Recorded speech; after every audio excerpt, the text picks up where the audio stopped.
My name is Celia Schlomer, and I am the Senior Family Engagement Specialist at the University of Cincinnati Center for Excellence in Developmental Disabilities.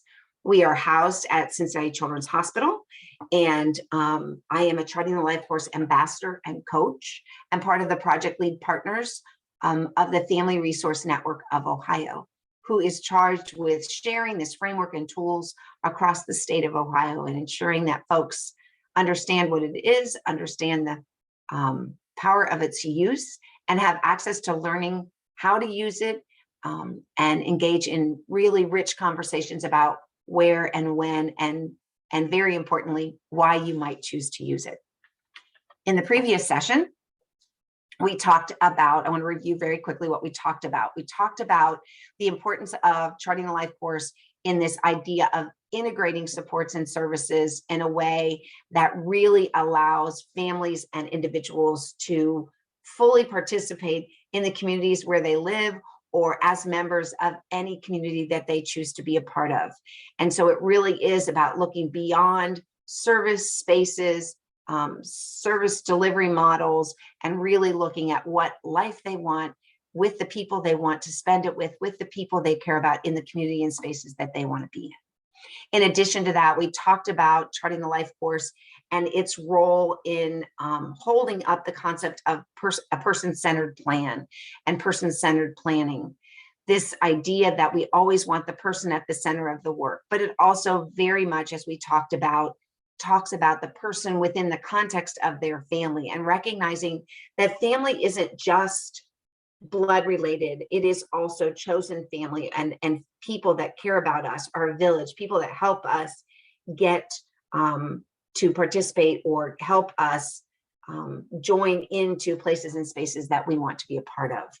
And so this lens of person-centered planning and person at the center of family really engages the family and the IEP team into this ongoing conversation, listening and learning, and really developing ideas for next steps and the supports needed to do those next steps in a true partnership where they're really focusing on what the student wants and helping them move closer to that desired life that they're trying to build. The third thing that we talked about was really those buckets of supports. If you recall, there were 3 buckets of supports. One was goods and services, which the IEP identifies, and the IEP itself is a good or service, but it's also goods and services that the family might utilize from other spaces, insurance or grassroots family organizations, things like that, but things that we need to get through our day-to-day life, right? The other bucket included that connecting and networking, and that's that peer-to-peer connection, knowing not only families of kids with disabilities or maybe specific to the disability that your child or your family member might have, but also other peer-to-peer interests. You know, we might all really enjoy gardening, or we might all really enjoy Comic-Con, whatever it is, but those spaces that we gather because we have a shared interest and we can support each other and help each other grow in that area. And one of those areas obviously would be maybe a specific disability or disability broadly. And then lastly is that information and navigation bucket. And that's the space where we often say, you don't know what you don't know. And this is the space where you're reaching out and you're filling your bucket with places that can help get you information, can help share information with you, and can help you know where to go, and staying in touch, identifying those spaces and staying in touch with them, getting on listservs, going to meetings or to Zooms, whatever it might be. And then the last one is this idea of the domains, what we call the Charting Life course domains. And that really is that holistic, I spell it with a W because we're looking at the whole child and a whole life view about how we look at life. And life is, you know, we're prioritizing certain things in life at different points in time, but we recognize that we're looking at all of them and all of them are important. So, you know, where I work, what I do all day is super important. Where I live or where I want to do the things I want to do and why I want to do them there is super important. Who I want to do them with, right? how I can stay healthy to do them. And then, safety and security, how am I going to be safe so I can do the things I want? How do I build those skills and that understanding? And then lastly, that idea of how do I create a space where I'm valued and where I'm engaged and where I can have an impact on my life and in a way that people hear my voice, that advocacy and engagement. So those are those domains that we talked about. So what we really are talking about is building this life. That arrow in Charting Life Course always represents moving forward and building and moving towards something we desire. We refer to it as the trajectory, but really considering what's happened in our past and looking at what we want in our future and using that reflection to identify and increase and encourage positive experiences in my life that fit my plan, that fit my vision. And then lastly, identifying those things that we have had experiences with, or we watched others have experiences with, that we know we don't want in our life, and avoiding those by identifying them, and therefore avoiding possible negative experiences or traumatic experiences. So that really is the underlying premise of how we do this and how we utilize these tools. So in our first session, we utilized two tools. One was the person-centered description. That was that tool where we asked, what do people like and admire about me? And what do people like and admire about my family member? What's important to me and what's important to my family member, on two different tools. So we could be talking about life as a family broadly, and then we can look at each individual and say, what do you want? What's important to you, right? And then lastly, how can you best support me? And we talked about how we encourage families to do this for themselves. When we walk into that IEP room, we often are focused on one person and one person only. And that's important in that space. But we also have to recognize that all that work in that space impacts us as a family. And so we have to ask these same questions for ourselves and utilize that tool so we can talk about what's important. And the nice thing about the one-page person-centered description is it can be used per environment, for lack of a better way of saying it. So we could have my one-page person-centered description when I'm in the IEP team process, when I'm working with the IEP team and within the IEP team. And that would look very different than when my one-page person-centered description for me for work. And same with your child. Their space at school, their one-page person-centered description might look very different for their space at school than employment or than participation in a club or a group. And this is something we do, but you don't have to share it. It can be something that can be just self-reflective and that they may want to look at and think about and not move and share in a space. But it is beautiful and it can be shared too, if appropriate, and if that person wants it shared. The next tool we looked at was the domain vision tool.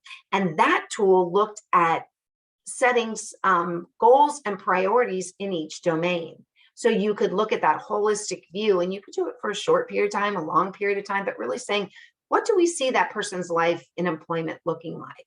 What do I see my life in employment or my daily life looking like? And answering those questions. So we talked about that tool. So today we're going to look at two more tools. We're going to talk about that trajectory that I discussed just a moment ago. That kind of looking across a lifespan a little bit. It can be a short trajectory or a long trajectory, and they have lots of different uses.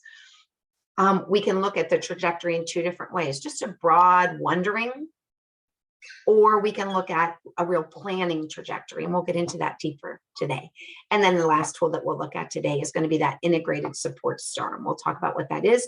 But what that really does is help us look beyond systems for our support, beyond services, to build the life we want. So really that we say a life of service built from services is not necessarily a life or a life that I want. And so we really need to integrate things that we like and enjoy that may or may not come from the services system, may or may not be supported by the service system, but we know we still want them in our life.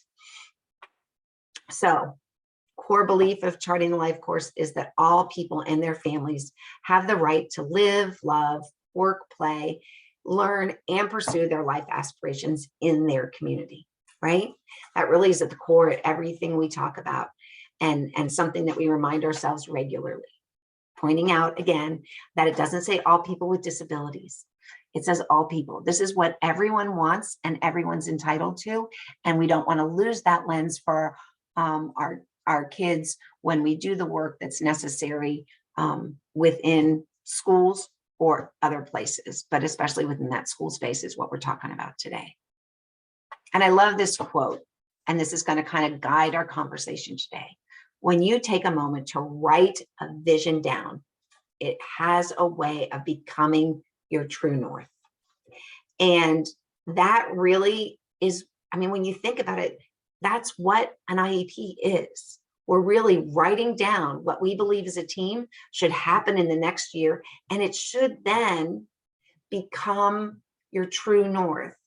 But it should also be integrated within your school community and your school life in a way that it has a vision for your good life too. It should fit the bigger picture, right? So we want to be talking about both of those, but really utilizing that idea of vision planning to maintain a true north of what you as a family and your student, your child wants across their lifespan. So the tool we use to kind of begin that process is called the Charting the Life Course Trajectory.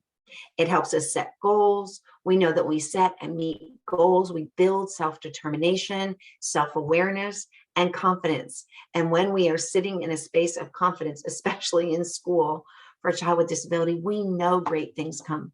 We know we see things beyond what we imagined. So that's really why we encourage the use of this tool in this space. So when we think about the trajectory, this tool kind of really deals with two basic concepts: a vision of what you want. And in the Charting Life Course space, we call that your good life.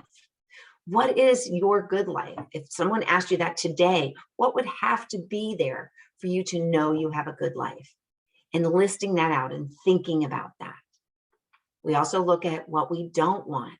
And I encourage this space because often, especially for those of us who aren't sure what we want, we can often quickly share what we don't want.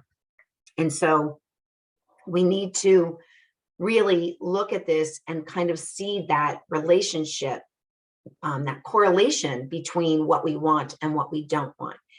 And really make sure that both of those are considered as we move forward. So when you think about that, what is your vision of a good life? What's the family vision? What was your vision when your child was young versus maybe those of you who might have teenagers now compared to your vision now? How has it changed? How is it, I always say that in a lot of ways with a diagnosis, as a family member, we might let go of dreams, right? But in a space where something fabulous happens that we never expected, maybe when we're waiting for them to walk and that first step finally happens, or waiting for them to talk and those first words come, and all of a sudden we're like, oh, now I see possibility, right? So we know that those things can make a difference, right? But what about you? What about your vision for a good life? If you go back to before any of your, children were born, what was it that you were imagining? What have you let go of? What do you want to grab a hold of and put back in your vision? And really, that's what this work is about, that rich conversation of seeing that everybody has a vision and how can we integrate those visions together, keeping the student at the center, but really making sure that we're looking at the family as a whole too. So, and often when we talk about vision, we list that we want, we hear over and over again, family is hugely important in what we want in our life, whoever it is for you, friends, which tells me what do I not want? Isolation and not being connected, right? I want a good job. Why do I want a good job? For a lot of reasons. I want to be valued. I want to have something to do all day. I want the financial stability that comes with a job. And jobs are valued within the community. So therefore, when I'm able to talk about my job in a way that, that I'm proud of, that means that then I have something to talk about, those cocktail conversations, right? So we talk about these things we know, but really let's get specific. What does friend mean to you? Because I think sometimes when we're in school, especially for our kids with disability, they have an automatic community that they're part of. They get to come there, they say hi to people in the hall, they have the people in their classroom, they do work together. And we know that as that moves along, it changes and grows. And there are times that we need to attend to it more. And there are times that it's really hard for me to connect with my school community. But we also know that when we leave that school community, we leave that place where we go, where there's an automatic belonging just because of my age, really. Where's my community then? Where's my connection then? So thinking about all these things as you begin to get specific, what does a friend look like? What does it mean for me to be connected to family? Is that just coming at Christmas and New Year's? Or is that living near them and Sunday dinners and whatever else might culturally be within your family? And really talking about those things. If you're a professional, encouraging families to have those conversations and make sure that that's shared. Because when we talk about it in school, we often say we don't focus on that. But I want to remind you that if I don't know how to connect with people, if I don't know how to make an important relationship on some level with others, am I going to stay in a job? Right? Am I going to stay in a job if I don't have a connection, if I don't feel valued? We need to know how to build that space and help them make those connections. That is important to employment. So even in those transition years, when we start talking about, do they have job skills? Connecting with somebody in the workplace to the point that I want to come to work and want a job and want to participate and want to do well, that involves connection and being valued. One of the places that we and tools that we use or offer to families and to professionals where we can start talking about these things that might go in our good life, skills that we might want to build, ideas that we want to look at. One of the tools that we utilize is called the Experience and Questions Booklet. And it's a beautiful tool that's built on our life stages and goes across each life stage. And it offers through each domain things to consider. So if I am a school-age child and I'm thinking about community living, it will ask questions. Typically, those questions are in the voice of an adult speaking to themselves. So have we considered this for this child? As it moves into transition age, it changes to the person-centered voice of, have I been, do I understand? Things like that. So it's a great tool when you don't know where to get started, when you might wonder if you're putting what you want in your trajectory, things like that. It's a great place to start. And as I said, it gives this anticipatory guidance. This is a term that simply means it gets us thinking now about things that we should be possibly doing to move towards that thing we want in the future. So if we want employment, it's important for us, for a child to be working in the community and participating in that way. We might be thinking at school age, are we giving them chores? Are we having the same expectations of them as their siblings? And these are questions that come up in the what we call the Big Blue Book. And so, and there's also what we call life stage guides, quick guides. And so it will, instead of the Big Blue Book, it's a life stage quick guide for school age, for transition, for early childhood, for each stage of a life. And I think this, from a professional standpoint or a family standpoint, printing these off and looking at them and having those rich conversations about, you know, have we done some of these? Are we doing this? Patting yourself on the back when you're moving along, right? But it's never too late either. And it's not about beating yourself up. So also looking and going, oh, we haven't done that yet. Let's do that. Or even looking back a stage and going, you know, he wasn't ready or she wasn't ready then, but let's bring that into our priorities now. And it really does help you with planning. And so again, you could choose school age, you could choose transition, you could look at school age when in transition to be sure maybe there's some gaps, or you could look at early childhood when you're in school age to make sure or to consider some of the things there that maybe you didn't tend to at that time, right? So where is the anticipatory guidance for the IEP process? These are two beautiful documents that are available in Ohio, and we will attach them to the FRNO site where this is housed, I hope. But if you simply Google annotated ETR Ohio or annotated IEP Ohio, these two documents should come up. And these two documents are beautiful because what they do is they go through each page and each section of the IEP and the evaluative team report, the ETR, which is your evaluation process.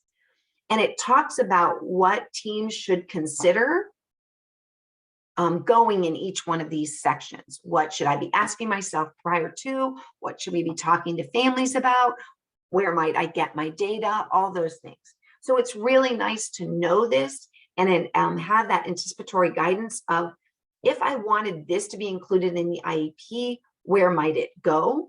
If I wanted to have a discussion about this section of the IEP, transition goals, what are professionals already thinking about? What are they called to do by state of Ohio? It's all in there, and it's a great document to go through to help you better understand the process and better understand each section of the IEP as it pertains to you, your family, and your child. So I love these. So often, as I said before, we don't know what we want, right? And especially in this space, because as families, we often defer to the professionals because we can automatically assume they know more, right?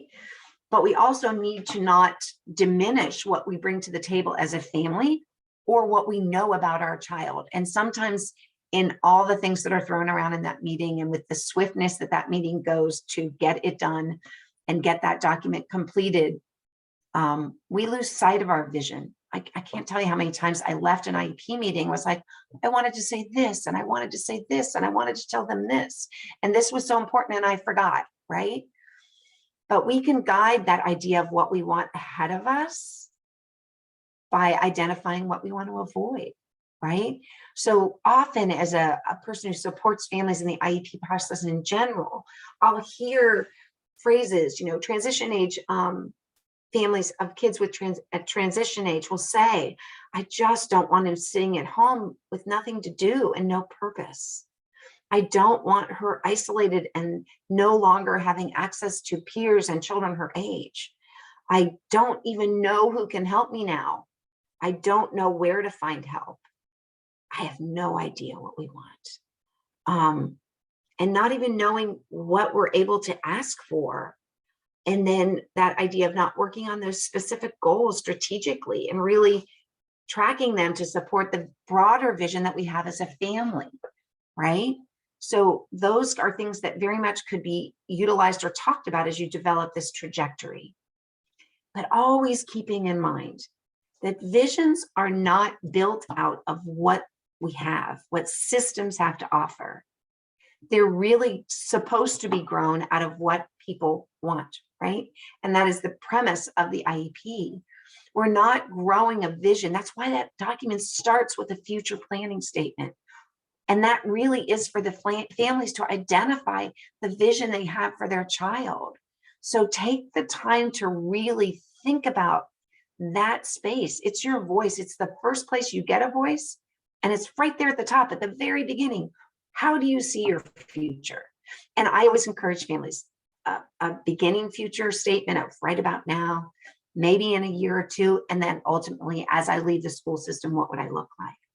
But we always want to recognize that we talk a lot about families having support, but we want to also have a vision for families having choice and control, individuals having support, but them also having choice and control. And I encourage you as families as to grow that voice in your child, no matter what age, where they understand where they have choice and where they have control, because that's ultimately what we want. We talk about making sure they have participation, right? But we want them to have recognized contribution. That's where we see that self-determination grow. When I have choices, when I have control, when I have recognized contribution, my self-determination, my belief, my confidence increases what I'm able to do, and I will reach things beyond whatever you imagined, right? We talk a lot about independence in this IEP space. We're always talking about gaining independence, independent skills, becoming more independent, but don't lose sight of interdependence, because that idea of recognized contribution and belonging is in interdependence. Very seldom do we have an eye for our child with a disability being depended upon, right? And when we can build spaces where they're dependent upon, they have true belonging. When someone looks to them to say, we need you because we need you to do this with us and for us. That's a whole different lens, right?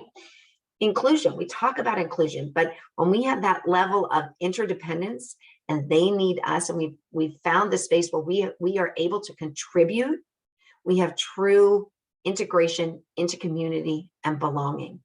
And that's really ultimately what we want for our kids as adults. And when we have all the things we spoke of, we will be valued. And even more importantly, we will be missed when we're gone. For my families that I've worked with, things that I've heard is, for the first time, I know they're going to miss me when I leave this job. They're going to struggle because I did such a good job. Same thing within school. You know, when I know that folks miss me enough that they're reaching out to me after we graduate to say, hey, do you want to go? Would you like to? Right? So having that and that's an integrated life, right? And we talked about that in the previous session, the sections of IEP that really tell us we want to look at this whole life that I talked about, a life in the community, a life that includes employment. Exactly. So that's really what we're talking about here.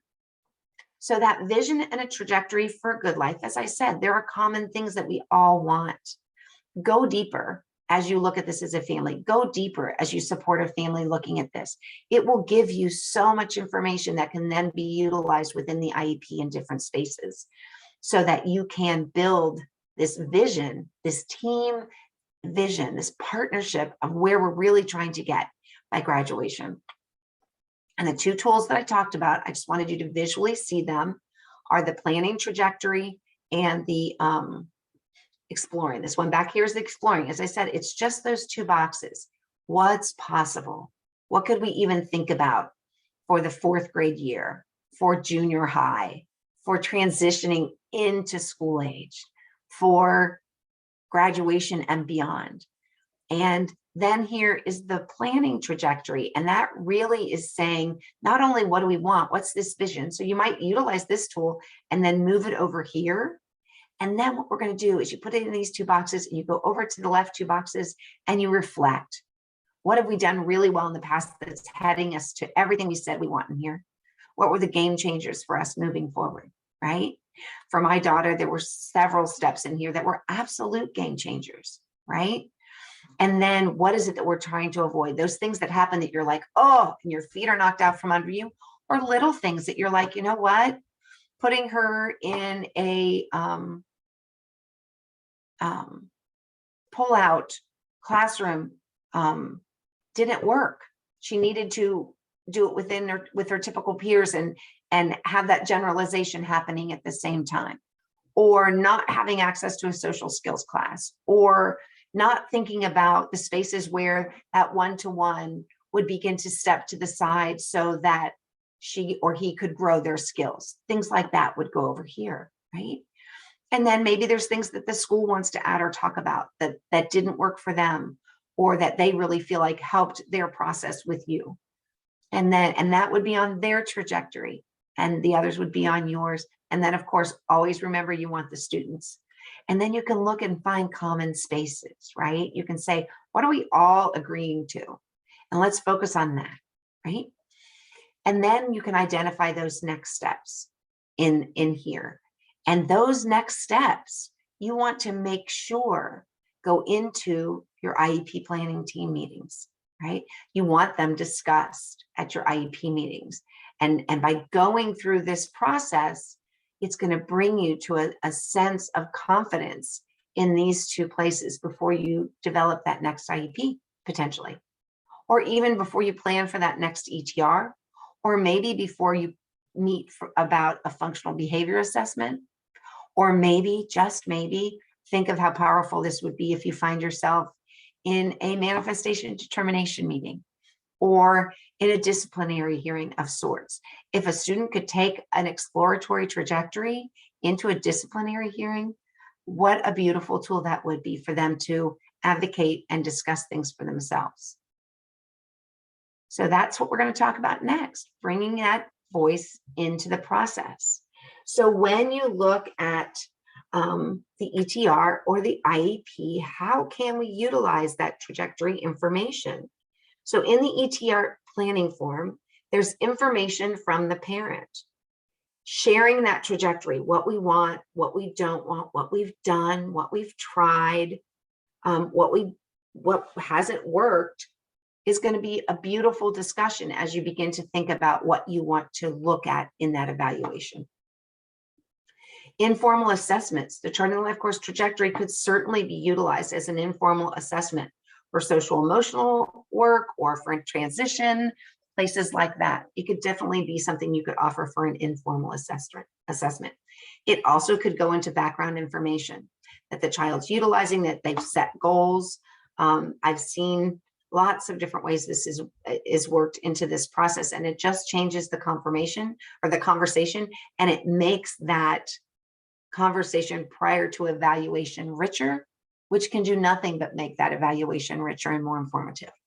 So then trajectory information, it helps enrich the IEP, right? So we can talk, I've talked about utilizing it to build a future planning statement that really captures where you want to be as a family, using it in that profile and making sure it aligns with and supports the things that you talk about there, so that the family's voice is in that space too, so that the vision of the child is in that space.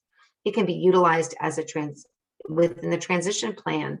And I've shared in many spaces where this has helped families develop a transition plan sooner. They don't have to embrace it, but I've seen where a school embraced their trajectory because it was presented in an IEP meeting, and they began a transition plan at 6th grade, which is 2 years early. It can help to have the discussion around least destructive environment. That information can really matter in that discussion, or how we do service delivery. That can really impact a way to have a different conversation that can impact that discussion. Participation in the meeting. I always want students to participate in their IEP meeting, and I never think it's too early to do so. So utilizing the trajectory as a tool to help him say, hey, in the first 10 minutes of the meeting, what's important to me is this, what I want is this, how you can best support me, what I don't want is this. Any of these tools would be beautiful in that process. And it can't do anything but keep it person-centered, as long as you're engaging these tools with the student as well as the family, because then their voice can't help but be at the center, right? So you can do this at any age. So here's a simple example where a family was trying to change their morning routine and really look at how they can do that through the use of this trajectory. And then they began to talk about they began to talk about with their team, because obviously how I start my morning impacts how I do my school day initially coming out of the chute. So this discussion is relatable, and it brings that voice to the table of how do we make that an easy transition, and what skills can we reinforce at school that will help sustain this at home. So even that simple statement of identifying spaces where he's helping others at the house with meeting their needs. We can do, if we're doing this at home, can we please do this at school too? Watching where we say, I can't, that was becoming a big thing. So sharing this with the school team, help them go, you know what, we want that to be reinforced at school. So it really brings up that partnership, right? You know, constant tantrums. And this was impacting mom's work life. And ideally, probably likely, it was impacting the teacher's life too, if we have tantrums, so that by the time he gets to school, that's a problem. Needing to build my day so that we do everything for him. By simply stating it in a trajectory, it may make teachers reflect differently on how they're asking him to do certain things for himself, etc. So we can start this at any age. We can use it to plan at any age. And so, as I said, this was a trajectory done by an individual to look at their life at 6th grade. So this was really a way to kind of reflect on that. So finding your voice through your trajectory, right? Really understanding that I have an opportunity and seeing how people respond to when I share what I want. I shared in the previous session that often students want to please the adult. That's what they want. And so they find that they don't even know what they like or don't like when they finally leave school. But when through a process, I get to share what I'd like and what I want, and it gets a positive response or it's heard or, God willing, is put into a document, what's that going to do to how I move forward in self-determination and understanding what I want, what I like, and not just being about pleasing the adults in the room. And as adults, we love the pleasing part because it makes life simpler and it keeps things moving along, right? Compliance is one of our favorite things. But as I said in the previous session, when my children were the least compliant, I had to remind myself that those were skills I wanted them to have as adults, to speak out and say, this isn't fitting my vision. This is not fitting my picture. And recognizing that that skill was important to be built too. How we do that, it's another discussion, but knowing that I'm going to find my voice in simply telling you what I want and not want, and seeing you respond to that, hear it, and build it into a plan for me is just something that is beyond words. Sharing my accomplishments. So telling people what I've been able to do. Again, in the simple thing of being part of my planning meeting and watching you listen to what I've done. You may already know that I work at the rec center, but me watching you put that in a document because I told you builds my self-determination. Looking at that profile section and making sure the student is part of building that and the family is part of building that, it's easier for us all to type it and get it done and have it all in there. And sometimes it becomes a litany. You know, I sit at transition meetings where kids are in junior high school and it's still talking about what happened in first, second, and third grade. Really, as professionals, reflecting on why that's there, reflecting on what trauma that might be for the family to re-engage in those places. Think about whether it needs to be there and look at opportunities like this to have new information there that is at least as important, if not more. So the Charting the Life course trajectory can be used to map a vision for a near future or a distant future. And so it can be very possible to begin that conversation with a team that may lead to an IEP discussion. Maybe it's a new service that we think we need. Maybe it's changing the services that are currently being given. Maybe it's just simply saying, taking a deep breath and going, man, we've made some progress. What do we want to do next? Right? Maybe you finish the IEP goals early. Maybe by second quarter, you're looking and you've got that your goal has been met. Reconvene as a team and look at the trajectory again. What can we be doing next, right? We can capture your vision in that future planning statement. This is a very long statement here. The slides will be included so that you can see it. But what I loved about this, we worked with a family and she took her future planning statement and then she reflected on her trajectory and rewrote it. And it really is rich. She talks about a life of full inclusion and living and working in the community with people that they care about, that broad vision.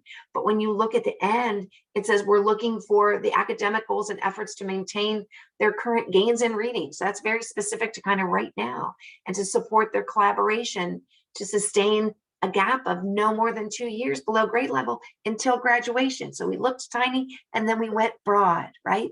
We have that vision for graduation, but yet we're talking about current gains and how much we've gained, and we don't want to lose it, and giving a measure of how far we don't want it to go so that it's measurable, right?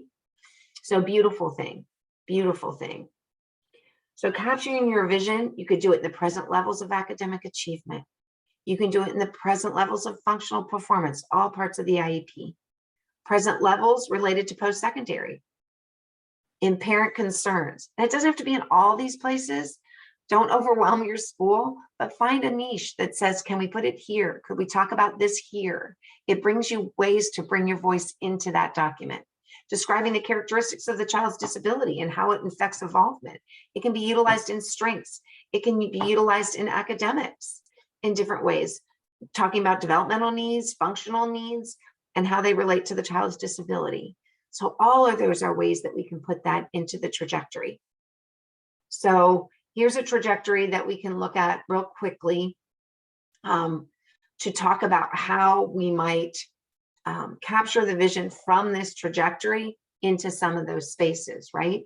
So I have supported school to adapt to a new routine. So that's something she wants. She wants to make sure that the support and the services that we're offering at school really focus on that ability to adapt to a new routine, recognizing the bell sound and not freaking out for the bell sound for change of classes. If we're making a transition into high school, that might be a new thing. Or being in different spaces with different rules, right? That can really throw some kids. Learning self-control of my emotions and anxiety in a way that I can deal with the new environment and educational changes. So this kid was making a change to middle school, and we were identifying this early, right? What I don't want to be qualified as different or odd. I don't want to feel afraid or a lot of pressure. That speaks volumes about how we might do delivery of service, doesn't it? Doesn't it? That really can give us a picture of what we want to think about in just the delivery of service. Looking back on past experiences, one-to-one time with the intervention specialists and therapies really was a game changer. So that may not mean that we need to have a discussion about a one-to-one all the time, but when we're trying to make intense progress with a particular skill or really get it to a point where we are going to be able to sustain it, that is something we can talk about. But when we talk about it during life course, we can talk about it through services, but we can also talk about it through supports and in the community. So again, that richer conversation.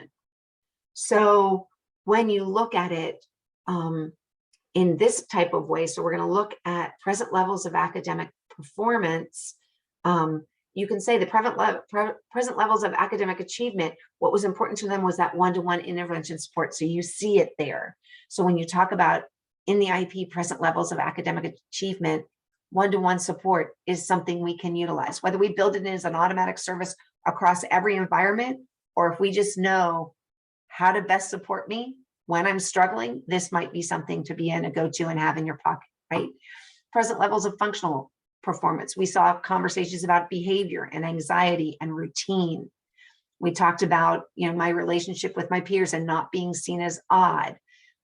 Parental concerns in that trajectory talked about bullying, right? So these are the places that we can then put it. Describe the characteristics of the child disability. That's part of the IEP. We can then describe based on that previous trajectory. We can talk about those math gaps. We can talk about behavior. We can talk about anxiety, but we can also talk about how he benefited from the flexible schedule, which was in there, and that behavior intervention plan and how that really helped, right? And then strengths-based, and we can utilize a one-page person-centered description that he writes to add that in. So you can see how you might add it in to those different sections of the IEP. So let's take a second and briefly talk about another tool called the Integrated Support Star. And this tool can be used for exploring options. It can be used for mapping what we have and what services and supports we're utilizing right now. And then we can use it to look into the future about what we might want to grow in or how we might want to grow. And then addition, problem solving. So it can be utilized in a lot of different ways. But what I love most about this is it gives us options. And I'll show you why in just a sec. So the Triton Life Course Star has 5 points. The first of which is personal strengths and assets. What do I have?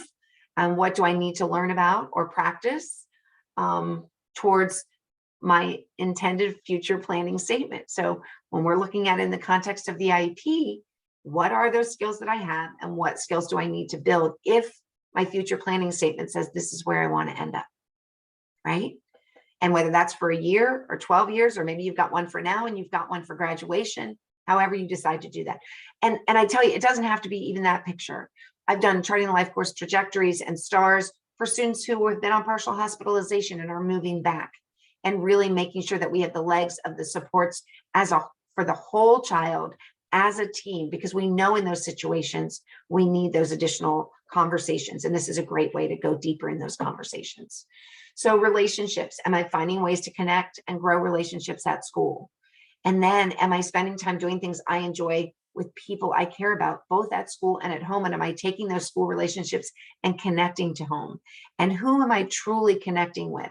And that was a conversation I had a lot in my IEP meetings, is who are her true connections? And how can we foster those in this grade? And that really made a difference, because a couple of those kids, because we had that conversation, are still part of her life, long-term friendships, which is something we as families worry about, those long-term across the lifespan friendships. So community-based, where do I enjoy going? Who do I like spending time with? Am I learning what I like to do? Am I learning what I'm good at?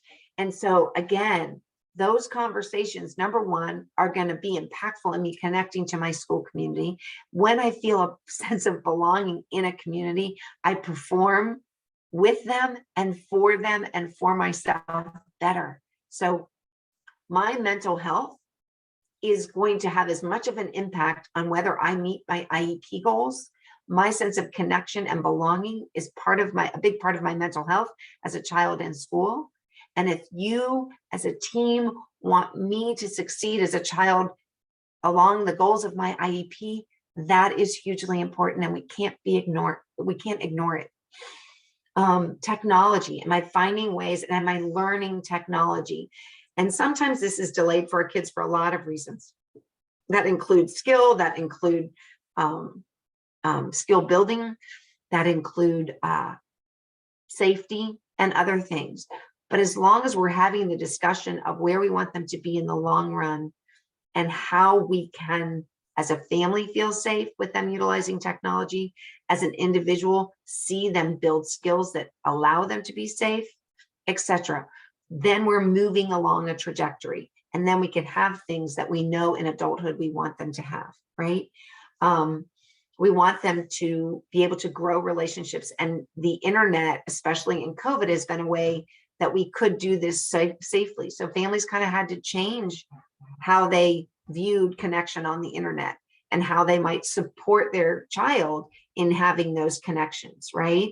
But we want them to be able to stay connected to people, and often internet with guidance, with learning of how to be safe, with understanding that technology can be a way to do that.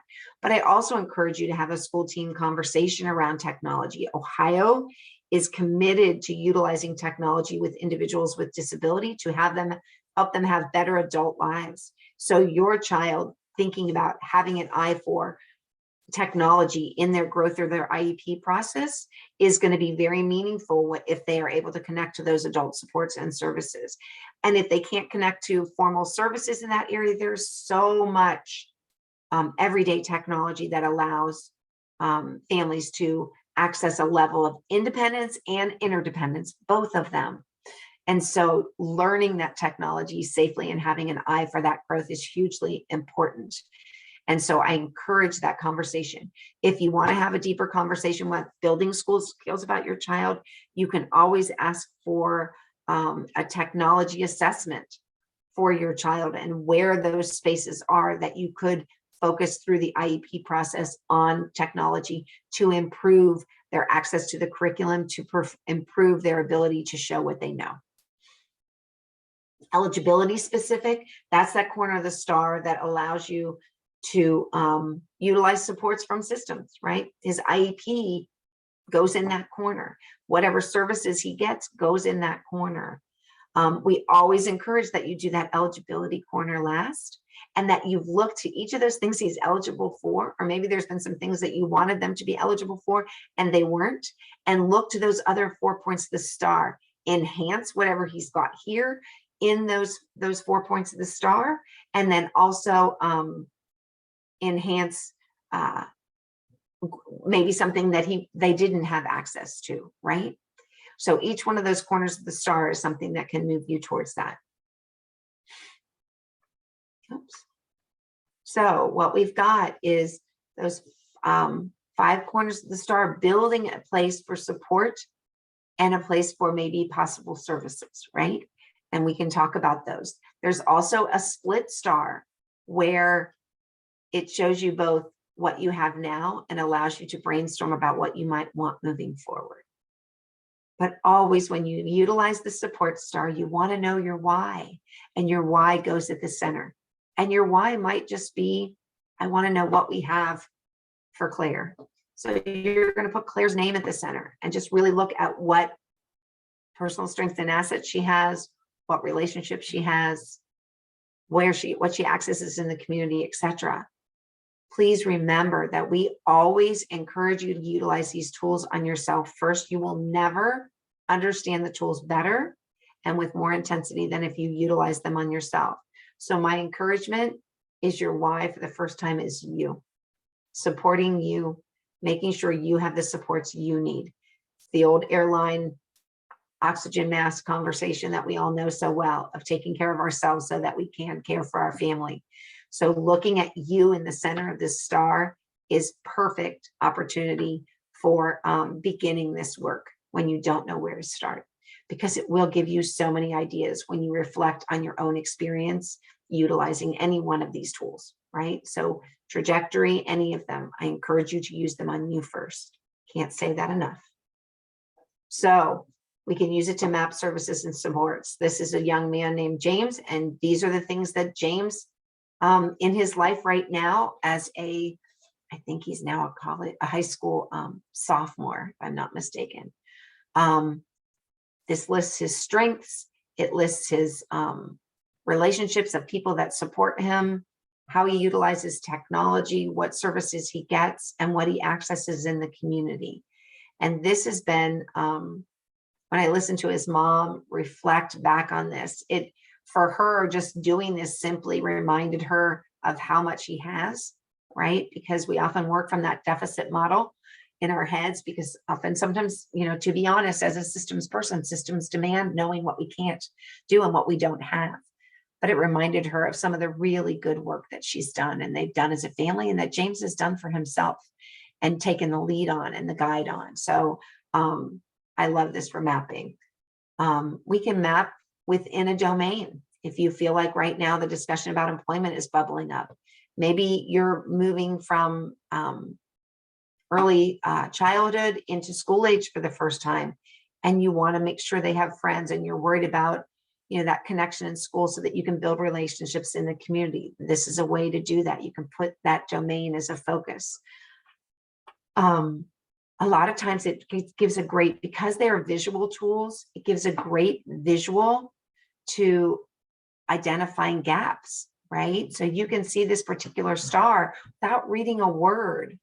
We're not connected to eligibility in a way that we understand, and we're not necessarily utilizing things that are available in the community. So there's a lot of things that we can know about this family already, right? And this was done in COVID, so that explains some of it, but it just enriches the conversation. Tell me more is what happens when I see a star like this. So I want you to stop and think about for a second what you might do in moving forward with your own plan, right? What supports do you have for your vision of possibly utilizing this in your Charting a Life course or in your IEP journey? So thinking about that from the aspect of the tools we've talked about. So what are your strengths? Who knows you and the journey that you've been on as a parent or of a child with a disability, as a parent of a child that has an IEP, and supports you, right? Who are those people? What things do other people do within this process, within this school community of families of kids on IEPs? Your community doesn't have to be your neighborhood. Your community could be other families, that peer-to-peer bucket that we talked about, right? So what do they do? How do they get help? What services are they utilizing? What things in the community do they participate in and have great success? How can technology help you, right? What are you eligible for that maybe you're not accessing right now? So just utilizing that star to think about you in your process, in your plan, and the why that brought you to this room might be a great way to think about this tool. Other helpful things to remember are that you must be a participant in the meeting to share your voice or empower your child's voice. And I don't mean attending or not attending. I mean asking questions. There were so many times I sat in my own child's IEP meeting and didn't say anything until the end when they looked at me and said, "Do you have any questions?" And I'm like, "No." I didn't want them to think I didn't know. I never asked what in the beginning I wouldn't ask what an acronym was because that made me look like I didn't know. I feverishly wrote them down and went back. And I always tell families in that space, ask there. Remind them not to talk in a language that you're not a part of. It excludes parents from the meeting and you're an equal player on the team. So tell them such by saying, "Can you stop and explain what that is?" Because that makes you an equal player in the room. Participation begins long before the IEP meeting. I would not recommend bringing this all in first go when they're presenting an IEP draft and you're going to sign it in bold. So talk about it. Talk to your intervention specialist or your psychologist, whoever oversees that communication about the IEP. Come to them 2 months early and say, "This IEP is due in March. I would like a meeting with you. It doesn't need to be a full IEP meeting. I want to talk to you about how I might utilize this information." You might want a pre-meeting with a few more players on the IEP team before you go, so they see it coming. And it's a conversation, because when you walk into that IEP meeting where we've got just a few things left to do and we're hoping to get agreement, that's not a team. That's not the way teams work. Teams talk about it, strategize, and then end up at the game, right? So think about that. Parents understanding concerns and agreement are built into the process. So we know that you understanding and your concerns are built into the process of utilizing Charting the Life course, and it's actually built into the process of the IEP if done with continuity. When you follow this document step by step, section by section, and do that at a pace that's manageable, your understanding and addressing your concerns is built in. So take the time through that annotated IEP and that annotated ETR to understand where those spaces are that really demand parent understanding, parent concerns, and parent agreement, right? Because that's going to be really powerful when you're trying to bring, through the use of these tools, your voice and your child's voice into the room. And then always remember that a shared vision supports a team approach. So that idea of maybe the teachers doing a trajectory, just that exploring trajectory of what they want for your child and what they don't want, and you doing one and your child doing one, and looking at them together and looking for that space of common understanding and common goals, and seeing if that is enough to drive you forward and move you forward and connect you better as a team. Remember, while typically developing children have everyday experiences that help them get ready for their future, children with disabilities have fewer choices to practice those kind of skills. So families need to be intentional about planning for their child's future and including that dreaming broadly about all possibility. And remind your school team that you need their help to do this. Often my simple introduction of Charting the Life course from families to teachers is to simply share the trajectory and say, "We need your help. How can you help?" Right? And understanding as teachers and professionals, this statement speaks volumes.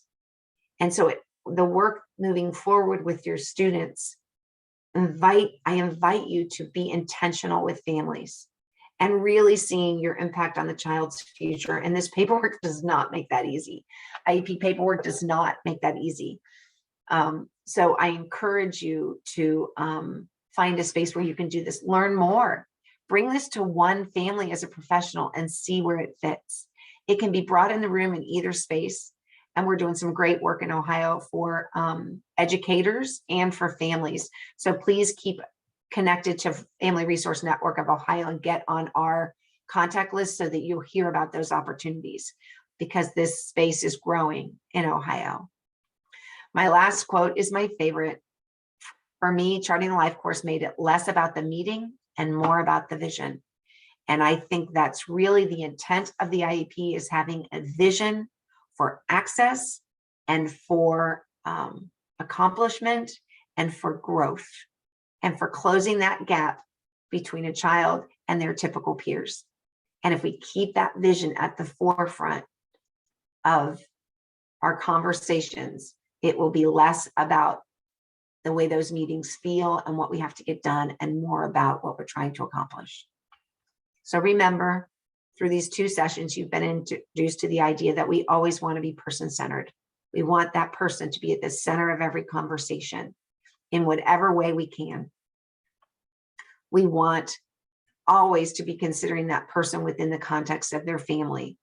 And we never want that to be, because it's an individualized plan, it's not a family plan. But if you remember back in session 1, I talked about the fact that we are reliant on families to do the work they do. That Wingspread report told us that families are their primary person that begins to help them have the life and access the opportunities that they're going to have to grow that life.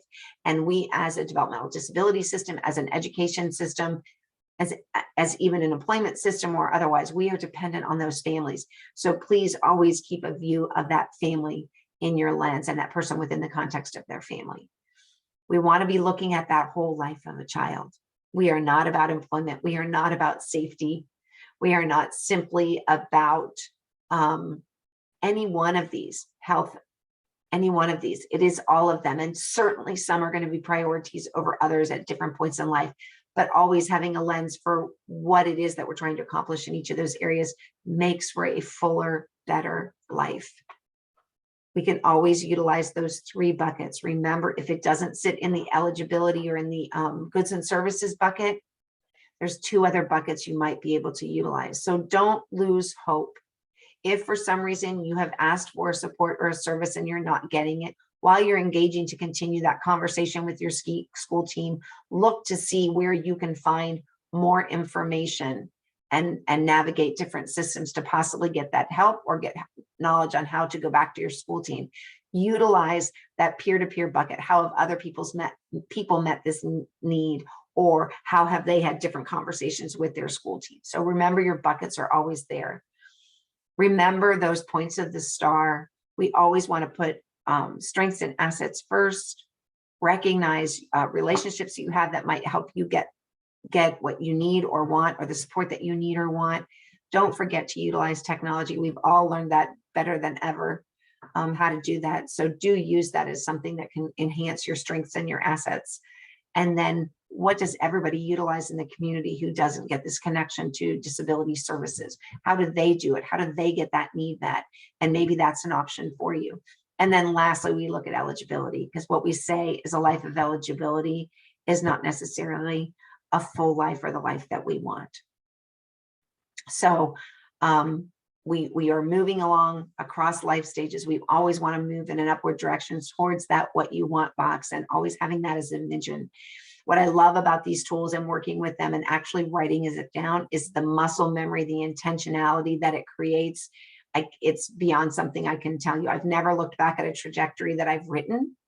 And we know this through vision boards or whatever way you might utilize, and not seen that I've accomplished 2 or 3 of them, even if it's been in a desk drawer since I wrote it. So just know that intentionality and that muscle memory and that confidence that you gain from saying, hey, I said that was important and I made that happen, speaks volumes. Remember that it's never too late to start. I don't care if your child is already out of school services and you're watching this, Charting Life Course has a space for you.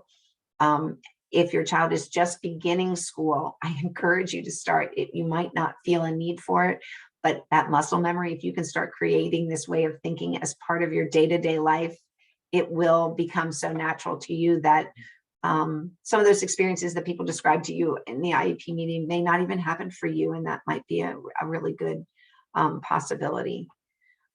Lastly, I want you to realize that there are so many tools that we haven't covered, and each one can enrich your process. But here we've covered the one-page person-centered description, your life domain vision tool, your questions and answers, or questions and experiences book, both trajectories, and the integrated support star. All of those are available at lifecoursetools.com. You can print them off for free. I want to thank all of you for sitting through this and listening to me talk. This is work I'm terribly passionate about. I want to remind you of the entities that made this possible. Family Resource Network of Ohio, and you can find that at frno.org, the Ohio Developmental Disabilities Council, the lifecoursetools.com website, as we spoke of, and our Ohio Department of Developmental Disabilities. I appreciate you, and if you have any questions or need for more information, please reach out through that contact at the Family Resource Network of Ohio, and happy IEPing.